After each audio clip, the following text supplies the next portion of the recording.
There is a question almost every culture has asked. What if we are not the only ones walking this earth? Not aliens, not ghosts, but another creation, one that has lived here long before humanity ever took its first breath. In Islam, they are known as the Djinn, created from smokeless fire, living in a world that exists alongside ours, usually unseen, yet, according to Islamic tradition, capable of seeing us even when we cannot see them. Most of the time, our worlds never collide, but every so often, a traveler stops in the wrong place. A lonely highway cuts through forgotten land. A mountain road remains silent for reasons no map can explain. A voice calls your name, even though no one is there. And sometimes, the encounter leaves behind something far more terrifying than fear. A warning. Tonight's stories are not about haunted houses or abandoned hospitals. They begin on ordinary roads, driven by ordinary people who believed they were alone, until something from the unseen decided they were not. Whether these encounters were within something else entirely, or simply mysteries that refuse to be explained, I'll leave that judgment to you. But before we begin, turn down the lights. Listen carefully, because every one of these witnesses swears they were never truly alone. There are roads that simply connect one city to another, and then there are roads people remember for the rest of their lives. Not because of an accident, not because of bad weather, but because something impossible happened there. Something that refuses to fit inside any explanation. Tonight's story begins during the days leading up to Eid. A young man from Karachi, 21 years old, was preparing to drive north across Sindh toward Bahawalpur, where the rest of his family had already gone ahead to celebrate with relatives. It should have been an ordinary journey. His parents had left earlier. His younger siblings were already on the road. Only he remained behind, because a recently purchased Toyota Mark X had developed mechanical problems. The repairs delayed him for hours. By the time he finally left Karachi, night had already swallowed the highway. The city lights disappeared behind him. Ahead stretched hundreds of kilometers of empty asphalt, cutting through open land. No traffic, no villages. Only darkness, and a moon bright enough to cast pale silver across the road. He wasn't alone. Beside him sat his fiancée. In the back seat, her 6-year-old younger brother had already fallen asleep, wrapped in a blanket, unaware that this drive would become something none of them would ever forget. The engine purred smoothly. Kilometer after kilometer slipped away beneath the tires. Hyderabad disappeared behind them. Hyderabad disappeared behind them. A livestock truck became the last vehicle they would overtake for a very long time. Soon, the highway belonged only to them. The further north they traveled, the emptier everything became. On both sides of the road stretched unfinished land, construction sites abandoned for the night, flat fields fading into darkness, occasional skeletal structures rising against the moonlit horizon like forgotten monuments. It was beautiful, but the silence carried a strange weight, the kind of silence drivers often describe on long-distance highways, a silence so complete that eventually the engine becomes the only proof you're still moving through the world. After nearly 15 kilometers from Sukkah, the dashboard suddenly flashed. The temperature gauge climbed sharply. The engine had overheated. He eased the car onto the shoulder near an isolated construction area where a university campus was still being built. No workers, no security lights, no nearby buildings showing signs of life. Only unfinished concrete, steel frames, and endless open ground disappearing into darkness. He called his father. The answer came through with static. "We are already close to the Sindh-Punjab border. Help wasn't coming." Not soon. The engine needed time to cool, so they waited. The windows remained slightly open to let the trapped heat escape. His fiancée quietly scrolled through her phone. The child continued sleeping in the backseat. Outside, the moon illuminated everything just enough to erase complete darkness, but not enough to reveal what might be standing beyond the edge of the road. He stepped outside with a bottle of water. Steam still rose from beneath the hood. Carefully, he unscrewed the radiator cap. Anyone who has ever driven a long highway knows this moment. You're focused on the engine, listening to the hiss of escaping heat, watching every precious drop of water disappear into hot metal. Nothing else exists until something demands your attention. It wasn't loud, not a scream, not footsteps, just a soft human call, the kind someone makes when trying to get another person's attention without raising their voice. A quiet, "Hey." He barely looked up. Perhaps someone lived nearby, perhaps a laborer, perhaps another stranded driver. His attention returned to the radiator. Water was limited. He couldn't afford to waste it. Several seconds passed. Then, the voice came again. Exactly the same, closer this time. His fiancée stopped talking. She slowly looked toward the darkness. Then, without taking her eyes off whatever lay beyond the road, she quietly reached over and gripped his arm. Neither of them spoke, because sometimes the most terrifying realization isn't seeing something, it's realizing someone has been watching you long before you noticed they were there. Both of them looked toward the darkness beyond the roadside. Nothing, no movement, no animals, no people, only fields and silence. A different fear entered Barris's mind. Not spirits, not ghosts, bandits. The rural highways of Sindh had long carried stories of armed robbers targeting stranded travelers. A broken-down vehicle at night was an invitation. Neither of them spoke. The decision came instantly.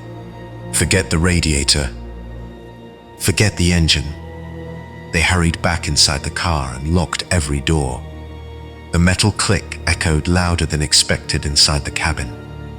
Safer, but not safe enough. 5 minutes passed. Conversation slowly returned. Their heartbeat settled. The overheating warning remained lit. The engine still refused to cool. Maybe they had imagined everything. Then, thud. The entire roof of the car shuddered violently. Not a knock, not something falling.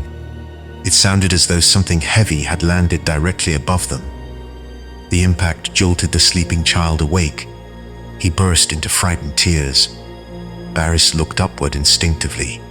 Then, before he could react, something slowly lowered itself over the windshield. A face, jet black. Its skin seemed darker than the surrounding night itself.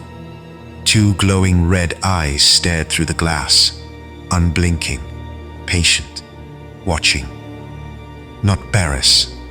It wasn't looking at the driver. Its gaze drifted toward the back seat, toward the crying child resting in his sister's lap. Every muscle inside Barris locked. His hands remained frozen around the steering wheel.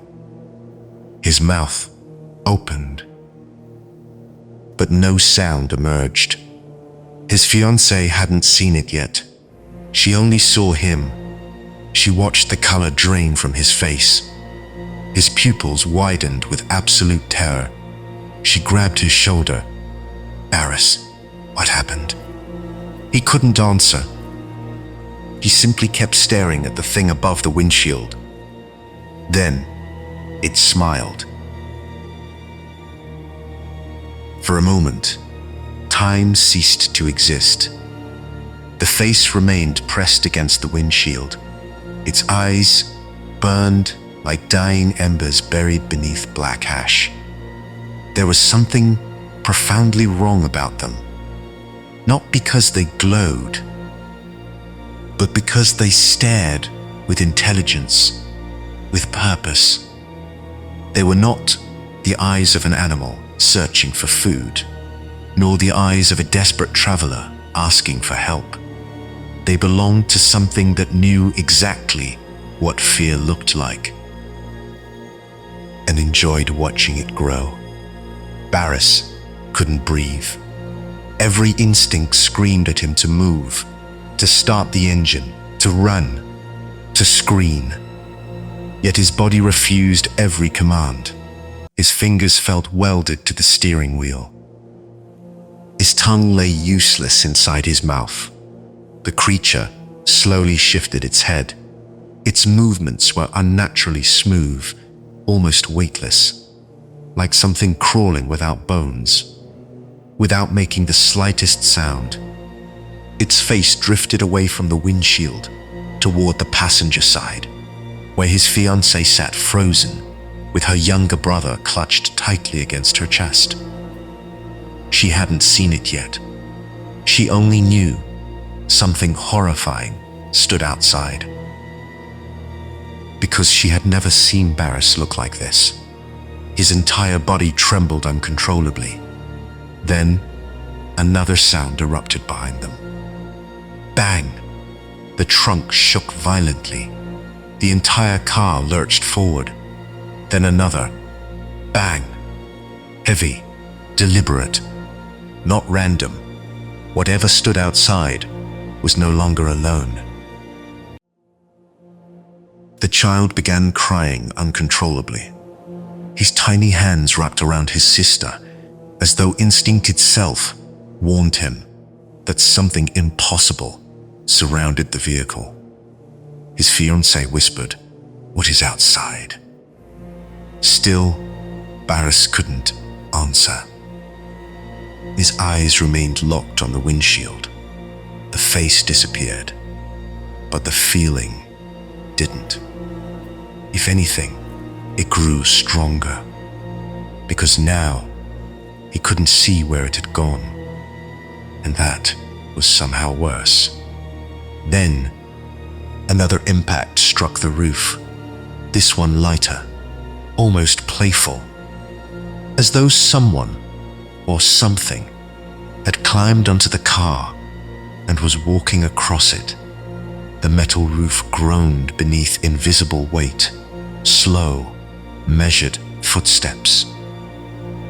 Each step echoed directly above their heads, one after another, circling. The suspension rocked gently. The vehicle swayed despite the windless night.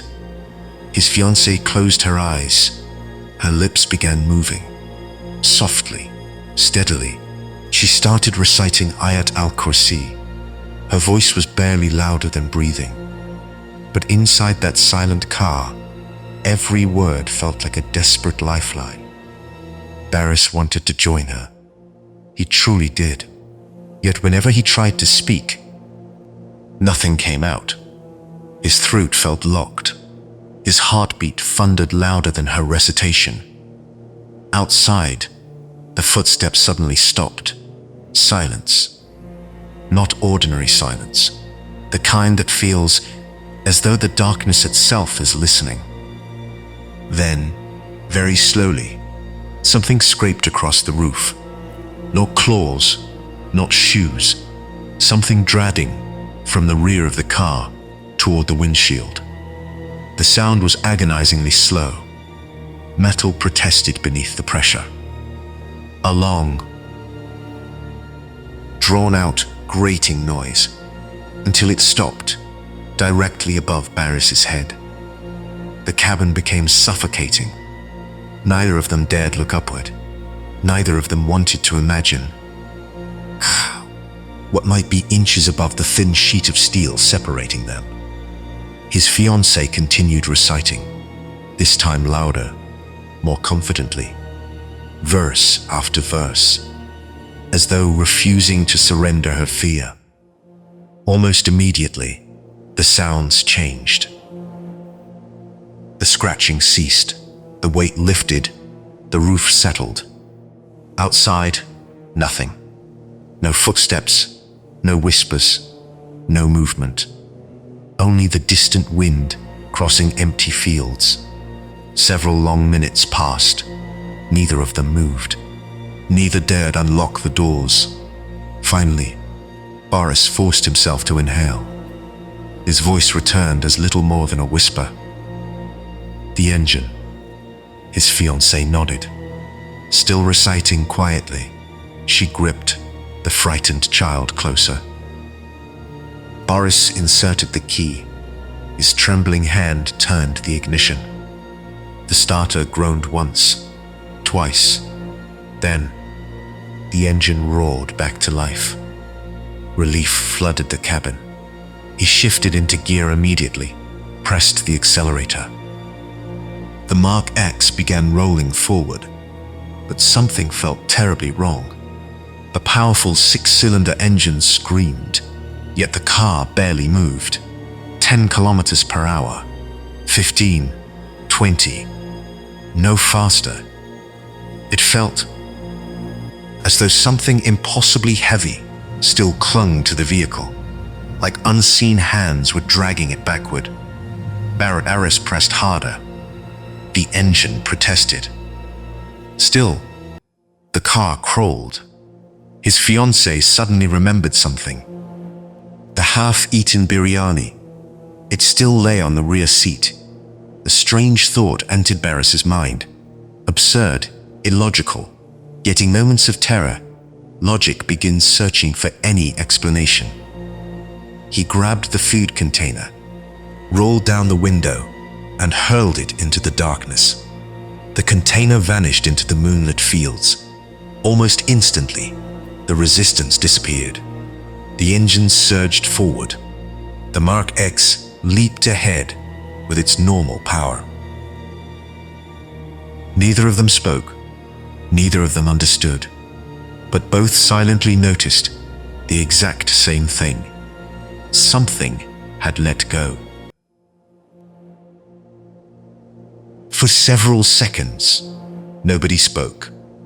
The engine growled beneath the hood. The tires finally gripped the highway again. The nightmare should have been over. Barris kept both hands locked around the steering wheel. His knuckles had turned white. Beside him, his fiancée silently wiped tears from the frightened child's face. The little boy had stopped crying, but his eyes remained fixed on the rear window, as though afraid something was still following them. Neither adult dared look back. Sometimes, the greatest act of courage is refusing to see. The empty highway stretched endlessly before them, silver under the moon, silent, motionless. Barris tried convincing himself that exhaustion had played tricks on his mind. He had driven for hours. The engine had overheated. Stress could make anyone imagine impossible things. But deep inside, he knew one terrifying truth. His fiancée had heard the sounds too. She had felt the impacts. She had watched the car struggle beneath an invisible weight. This wasn't imagination. Something had happened. Something neither of them could explain. His phone vibrated. His father. Barris answered immediately. "Where are you?" "We're moving again," Barris replied, forcing calm into his voice. "Good. We're already turning back toward you." That surprised him. His father continued. "You've been stopped too long. We'll meet somewhere near Suka." The call ended. For the first time that night, Barris felt hope. If he could just reach another vehicle, another human being, this nightmare would finally dissolve into nothing more than an unbelievable story. He pressed the accelerator harder. The Mark X responded perfectly now. The speed climbed effortlessly. 40, 60, 80. The road blurred beneath the headlights. Then, someone appeared ahead, a lone cyclist, pedaling slowly in the middle of nowhere. At nearly 3 o'clock in the morning, Barris frowned. It made no sense. Who rode a bicycle on an abandoned highway at this hour? The man raised one hand, not asking for help, not signaling danger, simply pointing toward Barris, as if he had been waiting. Barris slowed instinctively. The cyclist looked directly through the windshield. His expression carried neither anger nor fear, only certainty. Then he spoke. His voice wasn't loud, yet every word entered the cabin with unnatural clarity. "You parked your car in our children's playground." Barris's heartbeat stopped. The cyclist continued. "Our children were playing there. You drove into their place. You behaved before them in ways you never should have."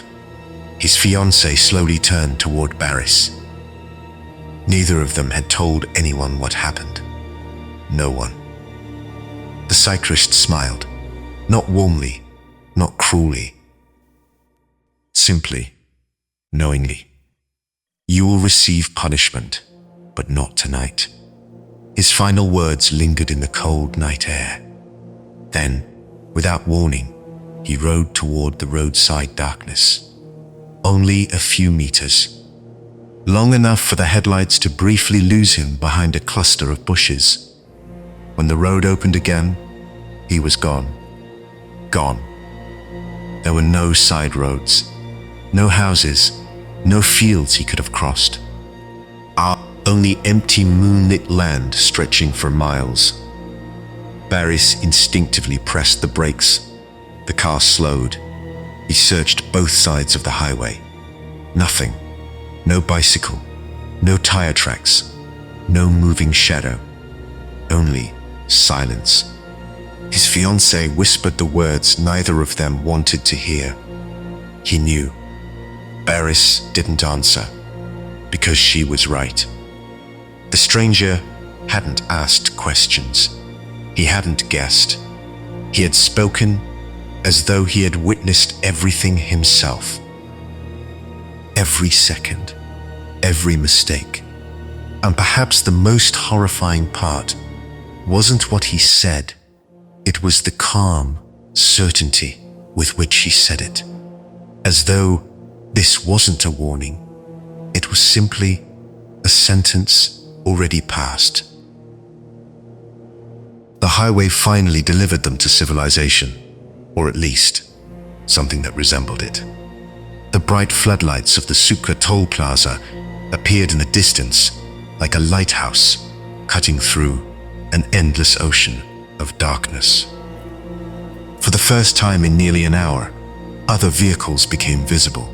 Trucks, buses, a few cars waiting beneath the harsh white lights. The sight should have brought relief. Instead, Barris felt strangely disconnected.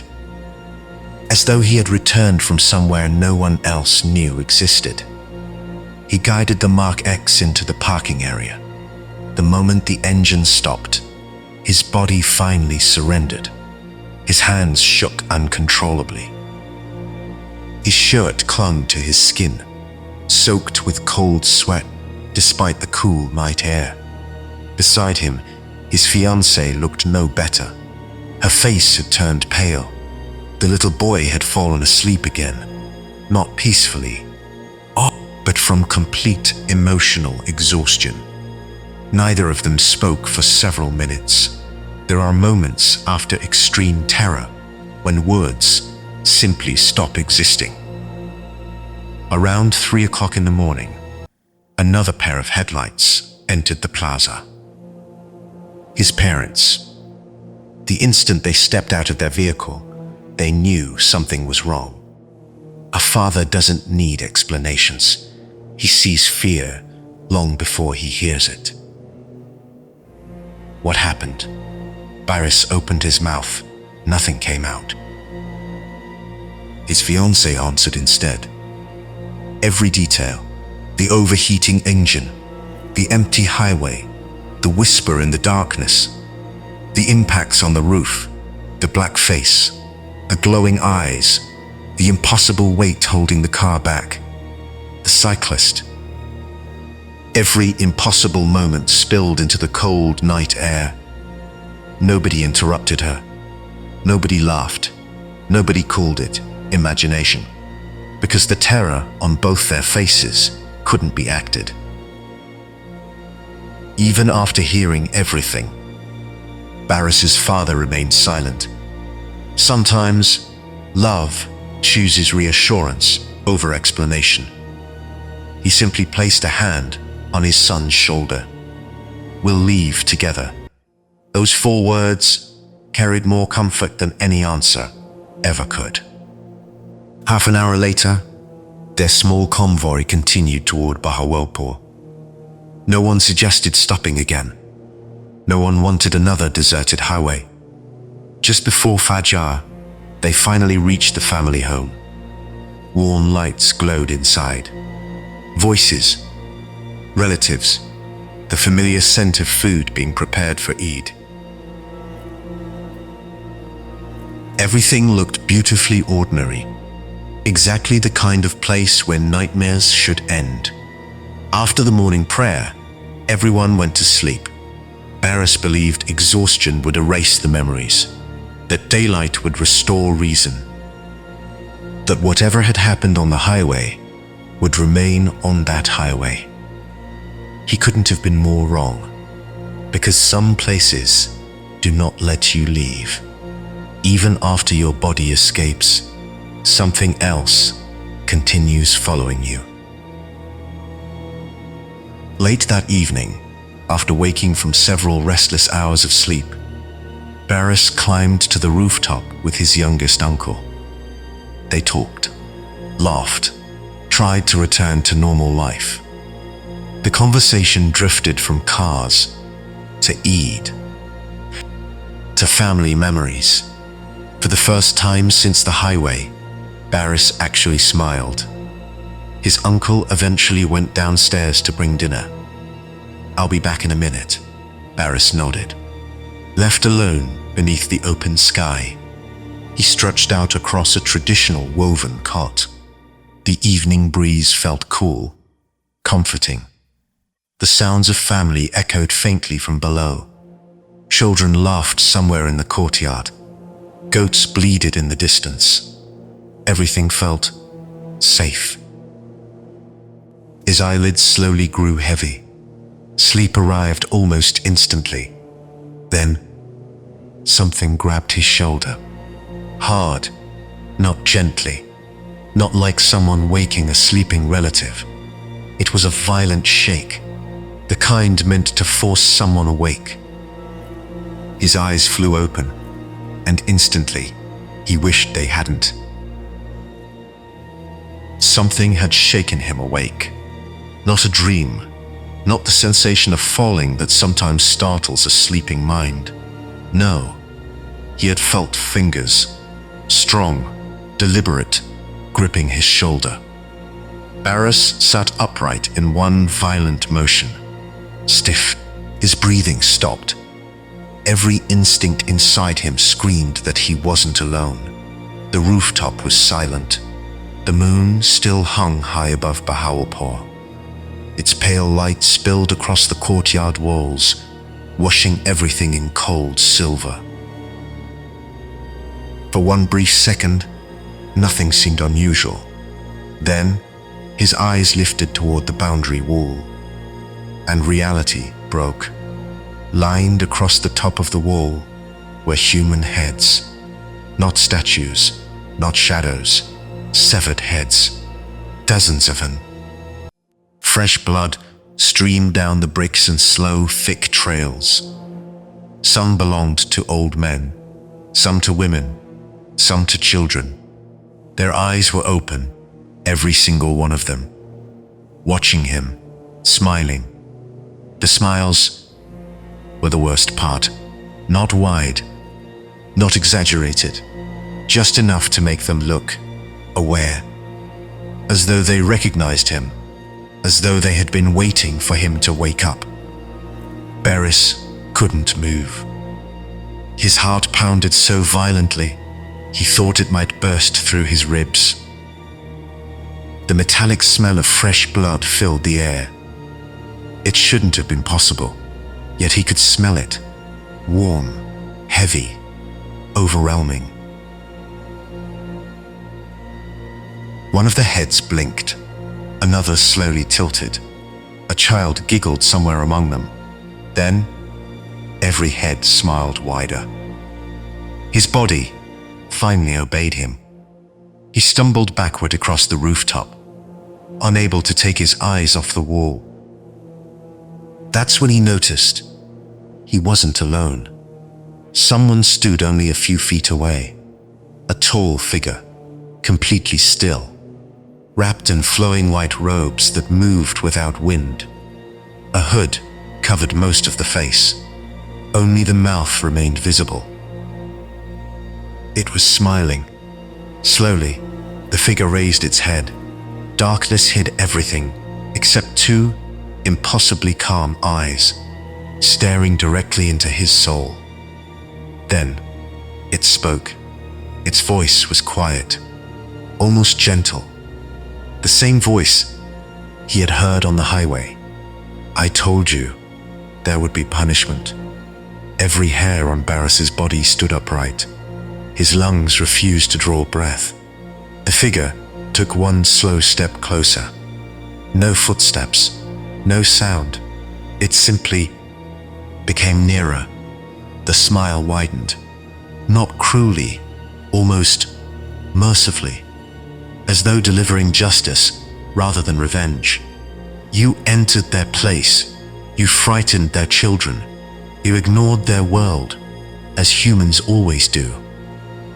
Barris wanted to apologize, wanted to ask who they were, wanted to understand, but his mouth refused to move. The hooded figure slowly lifted one pale hand, not pointing at him, pointing behind him. Against every instinct, Barris turned. The severed heads were gone. The wall stood empty beneath the moonlight. Only silence remained. He spun back immediately. The hooded figure had vanished too. Nothing. No footprints. No shadow. No sound. Only the cold night breeze moving gently across the rooftop. Then, from somewhere impossibly close, he heard a whisper. So soft, it barely reached his ears. We are still here. The world tilted. A violent wave of dizziness swept through him. His legs collapsed beneath his own weight. The last thing he remembered was screaming. Then, absolute darkness. Barris awoke to the sound of terrified voices. Someone was calling his name.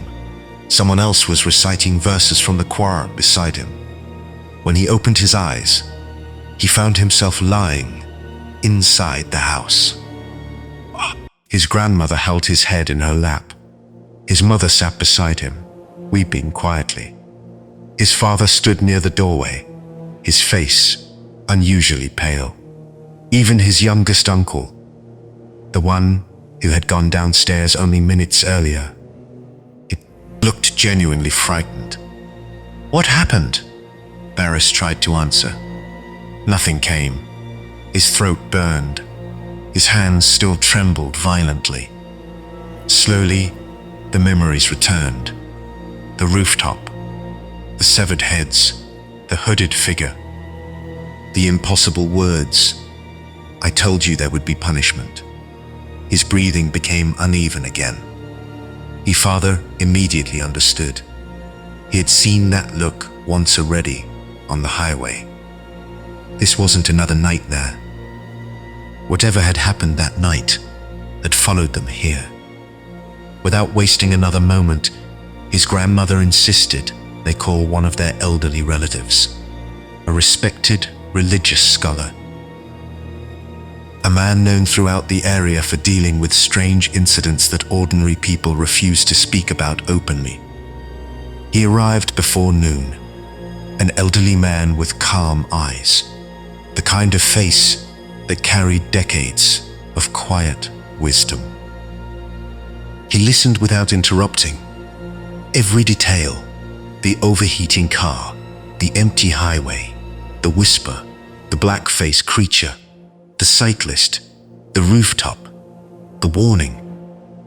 The old man remained silent for a long time.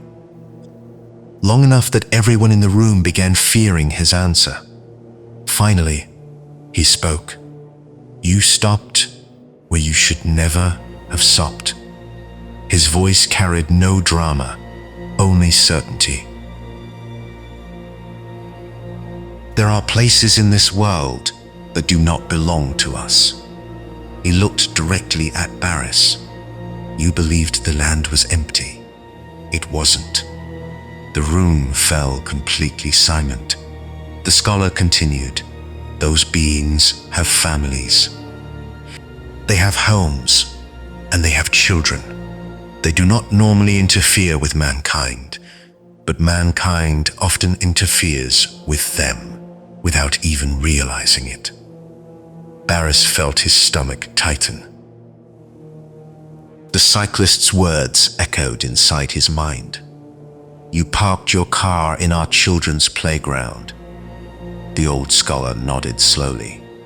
"As you stood outside the vehicle, you poured water, you walked, you spoke, without knowing.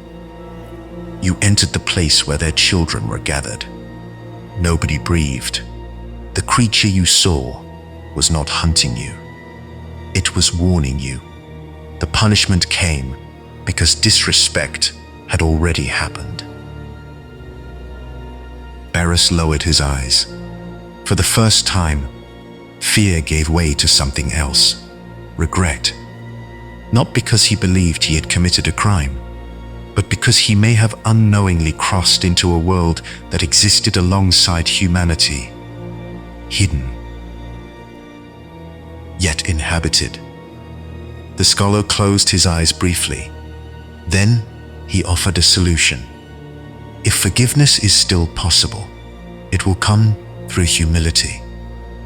He instructed the family that after the Eid sacrifice, 2 full portions of meat should be separated, not eaten, not distributed, placed quietly inside the same house where the animal was sacrificed, without calling anyone, without watching, without expecting anything in return. Simply leave it there, as an act of apology, not worship, not an offering, an apology for unknowingly violating another creation's space. The family agreed immediately. No one argued. After everything they had witnessed, even the impossible no longer sounded impossible. The next day, after the sacrifice, they did exactly as instructed.